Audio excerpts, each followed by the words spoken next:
자, 오늘 금리 인하를 했습니다. 연준에서 금리 인하를 했고요. 미국 시장도 종목별로 굉장히 좀 요동을 치는 상황이었고, 우리나라 시장도 아침에 잠깐 바이오가 살짝 네. 올랐다가 바이오가 또 착실히 세게 좀 나온 편입니다. 반도체 쪽으로 워낙에 좀 간 상황인데요. 이제 어쨌든 이제 기준금리 인하기가 이제 본격적으로 들어왔습니다. 트럼프 대통령이 당선되고 나서 첫 번째 금리 인하고, 네. 올해 많으면 2번 더 할 수 있다. 그리고 기존 이제 중립금리를 3% 정도까지 보고 있기 네. 때문에 앞으로 한 1% 이상 더 내려야 되는데요. 바이오주가 이제 기대감이 이제 잔뜩 높아져 있는 상황입니다. 그리고 일부에서 말씀해 주셨던 것처럼 이제 돈도 버는 바이오가 네. 본격적으로 내년부터는 나오기 시작합니다. 자, 어떻게 봐야 될까요?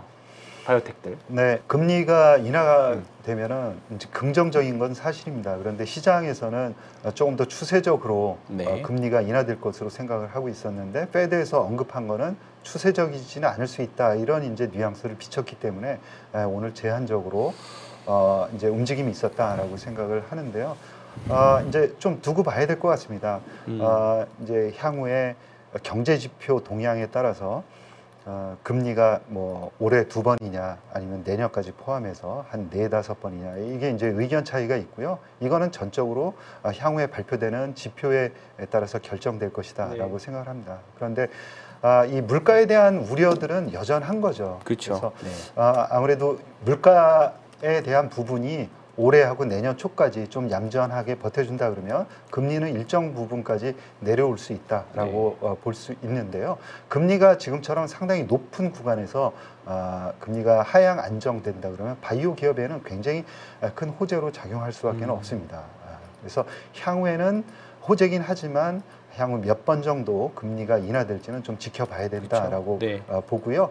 한 1% 정도 기준금리가 인하될 때 바이오 지수로는 한 15%에서 20%까지도 상승할 수 있는 여력이 생깁니다. 그래서 최소한 뭐 2번 정도는 인하할 가능성이 그냥 가시적으로 있지 않느냐, 그렇게 본다 그러면 적어도 한 10% 정도 지수로 상승할 룸은 있다라고 보고 있습니다. 그렇군요.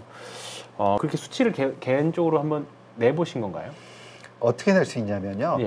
바이오텍들은 현재 돈을 벌지 못합니다.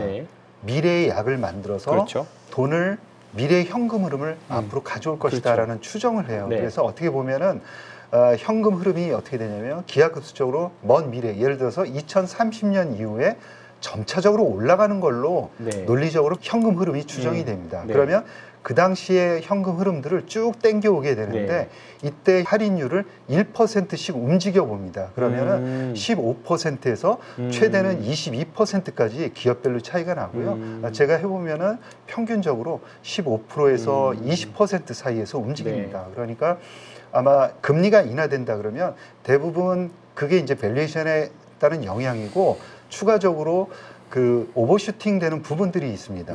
그래서 그런 부분까지 감안한다 그러면 약간 더 이제 금리가 1% 정도 내려간다 그러면 미국의 10년물 국채금리 기준으로 해서 한 3.5% 아래로 내려가거든요. 그러면은 빅파마들이 이제 적극적으로 물질을 인수한다거나 이러면서 움직일 수 있습니다. 그러면 심리가 같이 움직이면서 생각했던 것보다 더욱더 탄력성 있게 주가는 위로 올라갈 수 있다라고 보고 있는데요. 그 부분에서 오늘 이제 페드에서 약간 제동을 건 거죠. 그렇게 추세적으로 보지는 마라라고 한 거고요. 향후 그거는 조금 더 두고 봐야 될 것 같습니다. 그렇군요. 자, 그러면 금리 인하기에 바이오로 자금이 들어온다, 상승을 한다라고 하면 결국은 신약 개발 대장주 위주로 일단은 지금 삼성전자, 하이닉스로 돈 들어오는 것처럼 그런 확률이 높겠죠. 셀트리온이 신약 개발도 하고 있지만 또 시밀러에서도 꽤 높은 순위를 차지하고 있죠. 최근에 셀트리온 2분기, 3분기 어떻게 지내고 있는지 한번 말씀 좀 부탁드리겠습니다. 자, 2분기 실적은 꾸준하게 작년 대비해서 잘 나오고 있는 거고요. 매출액은 2분기에 작년 대비해서 한 10% 정도 올라갔고, 인상적인 것은 그 이익 측면이 이제 뭐 비용 절감이라든가 또 이제 고마진의 제품들이 많이 팔리면서 이제 영업이익단에서는 200% 이상 증가하는 긍정적인 모습을 보였습니다. 작년에 합병을 통해서 약간 이례적으로 이익이 좀 줄어든 측면이 있는 거죠. 그래서 3분기에는 아마 그 매출액적으로 2분기에 9,600억 정도 나왔었는데요. 1조 원이 넘어가게 됩니다. 그래서 매출액은 꾸준하게 이제 성장을 하고요. 특히 이익단도 올해는 1조 원을 넘어설 것으로 그렇게 이제 보고 있습니다. 그래서 올해, 내년, 내후년에 걸쳐서 이제 3년 후에는 약 뭐 2조 원 가까이 1조 8천억 원대의 이익도 한번 기대해 볼 수 있지 않을까 그런 생각을 하고 있고요. 앞으로 바이오시밀러 미국에서 판매하는 그런 개수가 계속해서 늘어날 수밖에 없습니다. 그래서 개수도 늘어나고 그다음에 PBM의 그 확대 이런 부분들이 아마 긍정적으로 작용할 것이다라고 보고 있습니다. 자, 판매 조직을 유럽에서 갖췄고 그다음에 미국에서도 갖춘 상황입니다. 그러다 보니까 중요한 이런 핵심 경쟁 요소들을 내재화했거든요. 이런 경우에는 시간이 지나면은 이익단으로 급격하게 들어오는 경향이 있습니다. 비용을 선 지불하는 효과가 있기 때문에 그런 거죠. 따라서 향후에는 이익단에 조금 더 긍정적인 모습이 나타날 수 있다라고 보고 있습니다. 단지 이제 성장의 한 축으로 볼 수 있는 신약 개발 쪽은 아직까지 초기 단계죠. 따라서 밸류에이션에 넣기는 아직 좀 무리가 있다라고 보고 있고요. 요거는 시간이 지나면은 이제 밸류에이션 쪽으로 자연스럽게 넘어올 수 있다. 좀 기다려야 된다. 그렇게 말씀드립니다. 그렇군요. 자, 마지막으로 비만 치료제 이야기를 좀 해보려고 합니다. 대표님께서도 비만 치료제는 필요하지 않으실 것 같고 저도 생각은 없습니다만 비만 치료제가 또 이제 예전에 뭐 일라이릴리, 위고비 그리고 이제 마운자로라고 해야 되나요? 이제 마운자로도 이제 출시가 되고 있습니다.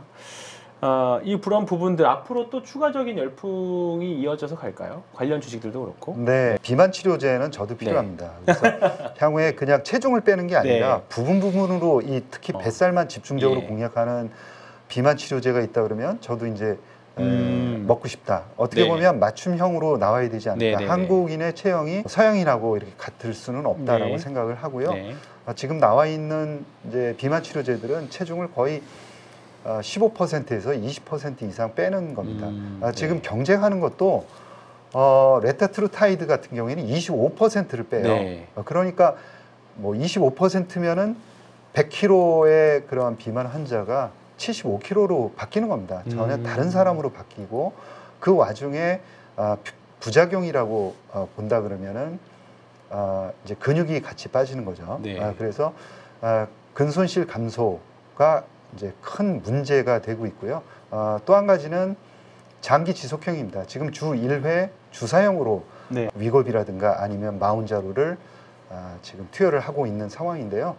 향후에는 장기 지속형, 그러니까 월 1회 주사형으로 경쟁의 무대가 옮겨가지 않을까 그런 생각을 하고 있습니다. 물론 이제 가격 경쟁도 어느 정도 필요하지 않을까 그런 생각을 하고 있고요.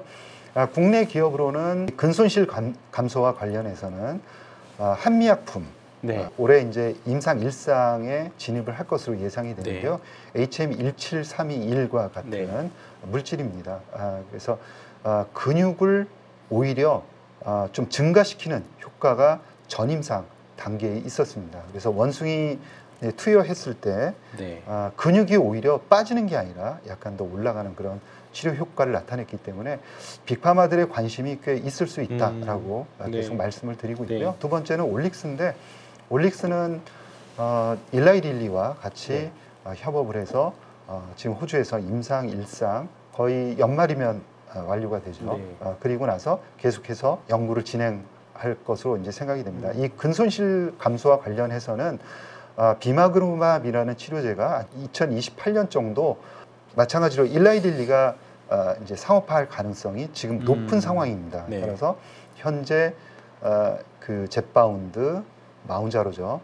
그리고 레타트루타이드, 그 다음에 비마그루맙 모두 일라이릴리의 물질입니다. 그래서 일라이릴리가 2030년 정도까지 계속해서 주도권을 가져갈 가능성이 있다. 그리고 나면은 그야말로 질이 개선된 치료제가 나와야 한다라는 거고요.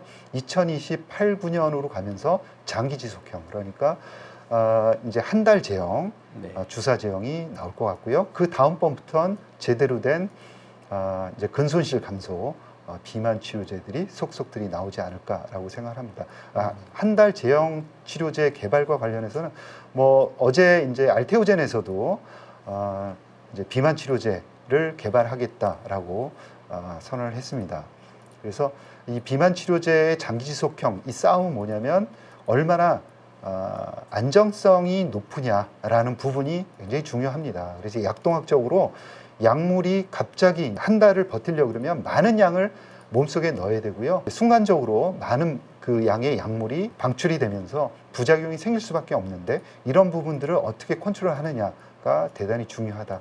우리나라 업체들로서는 이제 펩트론이라든가 인벤티지랩, 그다음에 G2G 바이오 이런 회사들이 계속해서 글로벌 경쟁력을 갖고 잘 해나갈 것이다, 그렇게 보고 있습니다. 그러시군요. 역시나 비만 치료제는 향후에 성장성이 더 높다. 네. 일단 정리해 보도록 하겠습니다. 자, 하반기에 대표적인 주도 섹터가 될 걸로 보는 게 역시나 바이오입니다. 자, 마지막으로 바이오 투자 시에 어떤 점을 고려해서 네. 투자하시면 좋은지, 그리고 네. 리스크는 뭐가 있는지 마지막으로 네. 정리 부탁드리겠습니다. 이 바이오라는 것은 항상 리스크가 있습니다. 그렇죠? 리스크라는 네. 것은 바이오텍이라는 회사 내부의 속성이다, 그렇게 보시면 될 것 같고요. 이런 속성이 특히 주식시장이 흔들릴 때 더욱더 변동성이 크게 나타날 수 있다는 거죠. 그래서 이 바이오에 대한 기본적인 속성을 잘 이해하시는 게 먼저 중요하다라는 거죠. 그래서 펀더멘탈이 이상이 없다 그러면 버틸 수 있는, 그 약물을 보고 버틸 수 있는 힘이 있어야 된다라는 거고요. 이제 제가 바이오 기업을 선정하기 위한 5가지 요건을 항상 말씀을 드리는데, 첫 번째로는 기술 트렌드입니다.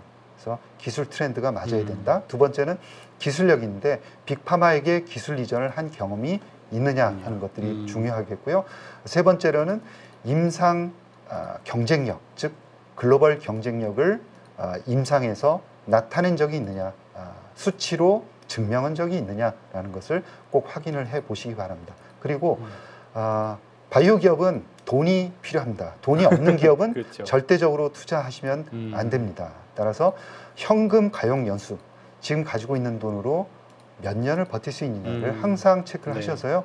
한 2년 이상 버틸 수 있는 그런 회사들에 투자를 하셔야 된다. 마지막으로는 신뢰성입니다. 그래서 회사가 신뢰성 있게 할 때 우리는 버틸 수 있는 거죠. 그래서 신뢰성을 잘 체크해 보시기 바랍니다.